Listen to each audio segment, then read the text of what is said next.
Alright, imagine this. A mysterious virus starts spreading in a major city. It's never been seen in nature before. It has no known animal host. And it seems to be optimized, eerily so, for infecting human cells. At first, it looks like another zoonotic disease, like SARS or Ebola. But deeper analysis raises eyebrows. Parts of its genome don't look random. They look engineered. This isn't a Hollywood movie. This is one of the real, growing fears among scientists and global health experts today. For decades, we believed that the biggest pandemic threats would always come from nature, wet markets, tropical jungles, or contact with exotic animals. But that might be changing. Today, we're diving into a chilling but important reality. The next pandemic may not come from a bat cave or a rainforest. It could come from a lab. And we'll explore why synthetic biology, gain-of-function research, and accidental lab leaks are now at the center of global biosecurity concerns. The balance between research and risk. Let's start with a fact. Most viruses that jump to humans do come from nature. Zoonotic diseases, those that spill over from animals to humans, have shaped history. Think of HIV, H1N1, SARS, or COVID-19. But here's the new twist. The same technology we use to fight disease, like gene editing and viral engineering, can also make viruses more powerful, more infectious, or more deadly. This is especially true in gain-of-function research.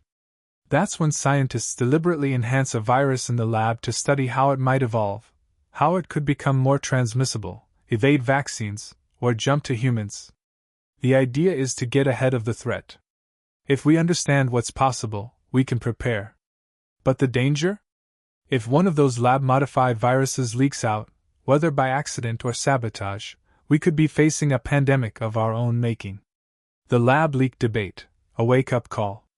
Let's talk about the elephant in the room, COVID-19. Was it natural? Was it a lab leak? As of now, there is no conclusive proof for either theory. But the lab leak hypothesis has gone from fringe to mainstream. U.S. intelligence agencies have split opinions. Top virologists remain divided. What matters here is this. COVID-19 exposed just how vulnerable we are to both natural and engineered outbreaks. If a virus could escape from a lab, then the world needs stronger lab safety protocols, more transparency, and better international coordination. Because here's the truth. Hundreds of high-containment labs exist around the world. Not all of them are equally regulated. And accidents, historically, have happened. In 1977, a strain of H1N1 almost identical to a 1950s version resurfaced. Some believe it leaked from a lab. In 2004, SARS leaked from a Beijing lab multiple times. None caused global catastrophe. But they could have. Engineered viruses, outpacing nature. Let's get technical for a second. In nature, viral evolution is slow. It takes time, hosts, mutations, and luck. But in the lab? Scientists can speed that up. We can now create entirely new viral genomes from scratch. CRISPR, synthetic biology, and AI-powered protein modeling let us design viruses that nature might never produce. We can add features. Higher binding affinity to human receptors. Immune evasion mechanisms.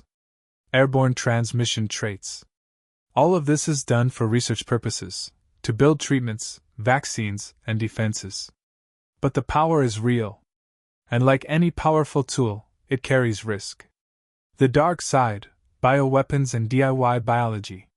There's another concern: what happens when this tech falls into the wrong hands? We're not just talking about state-level actors.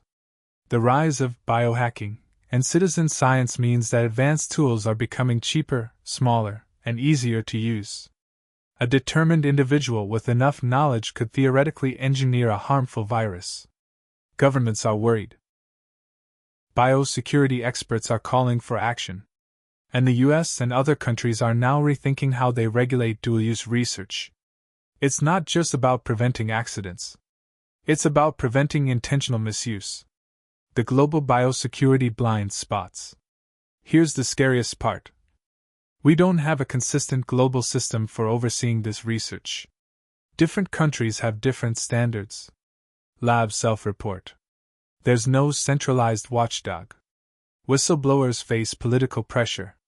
Even when dangerous work is paused, like the US did with gain-of-function research in 2014, it often resumes quietly, under slightly different terms. And because of international competition, some nations may push the boundaries in the name of science, prestige, or national security. The speed of spread. One reason lab-created pandemics are so dangerous? Speed. Engineered viruses could be designed for rapid human-to-human transmission. And in our hyperconnected world, that's a recipe for disaster. We saw it with COVID-19. A virus can travel the globe in days. But imagine a virus that spreads even faster, resists treatments, and has a higher fatality rate. That's the worst-case scenario biosecurity experts are now preparing for. Is this fear overblown? Some argue we shouldn't panic. That lab safety has improved. That most scientists are responsible. That the benefits of research outweigh the risks. And that's all true. But accidents still happen. And when the cost of an accident is a potential global catastrophe, even a 1% risk is too much. What we can do about it. Here are a few key ideas from experts in the field.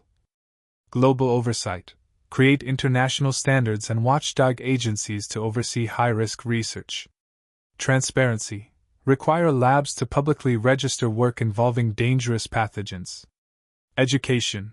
Train researchers in ethics and safety, especially in emerging biotech fields. Monitoring tools. Use AI to detect early outbreaks and flag unusual disease patterns. International treaties, similar to nuclear weapons treaties, but for bioengineering. We can embrace the power of science and stay safe. But we need to be proactive. Stories worth remembering. Let's not forget real people are impacted by these issues. Dr. Li Wenliang, the Chinese doctor who tried to warn the world about COVID-19, was silenced and later died of the virus. His courage reminds us of the cost of secrecy. In the 2001 anthrax attacks in the US, weaponized spores were mailed to newsrooms and politicians. The suspected source? A US Army biodefense lab. These aren't science fiction. They happened. And they remind us, vigilance isn't paranoia. It's wisdom. Final thoughts. So, will the next pandemic come from a lab? No one knows for sure. But for the first time in history, the tools to create a global health crisis are not just in nature's hands. They're in ours too. That's not a reason to stop research. It's a reason to take responsibility. We stand at the edge of a new era, where the line between science and safety is razor thin. We can use our knowledge to heal, or we can let it slip into chaos. The next outbreak may not come from a jungle. It may come from a spreadsheet, a pipette, or a tiny vial in a forgotten freezer. So what do? We build trust. We ask hard questions. We demand accountability. And we stay informed. Because the greatest defense against the next pandemic is awareness. If you found this exploration into biosecurity eye-opening, consider subscribing and sharing it with someone who cares about our collective future. What do you think? Are we ready for the next pandemic? Is the world paying enough attention to lab safety and engineered threats? Leave your thoughts below and stay curious. Until next time, stay informed, stay skeptical, and stay human.